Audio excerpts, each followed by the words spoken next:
family, but there isn't a lot in the studio photo archives. Well, Walt had a day job, and my dad was pretty busy in his own right.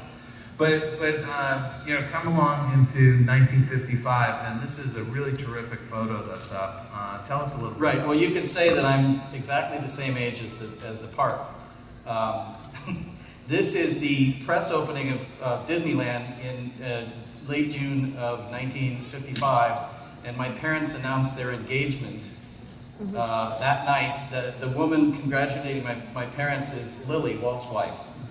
My mother showing off her bright, shiny ring.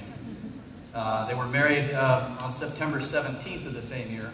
And by the way, the book is being released on September 17th, which is really nice. Dave did not know this. I did not know that until this morning, actually, that it was his parents' anniversary. Right.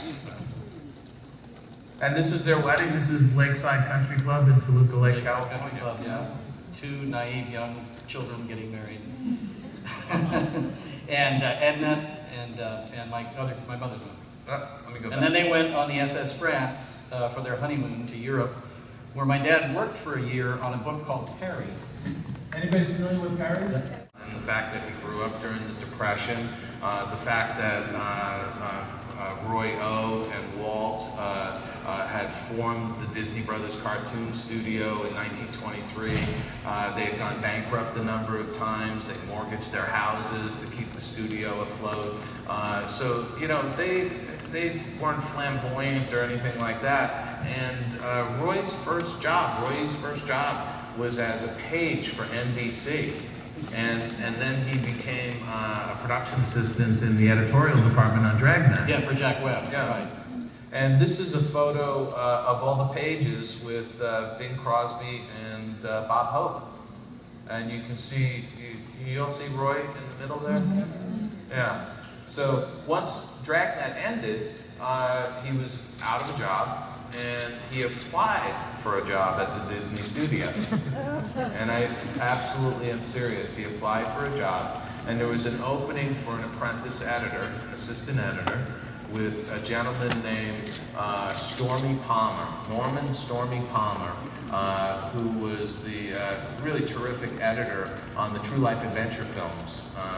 And tell us a little bit about that, just Norman and... Well, yeah, Stormy was an ex-military guy, was a cameraman for the OSS, which was the forerunner to the CIA.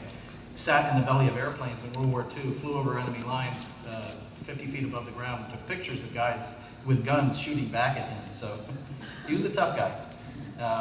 And he was a sailor, and my dad was a pilot when he was 16 years old. And when he got married, his wife said, no more flying.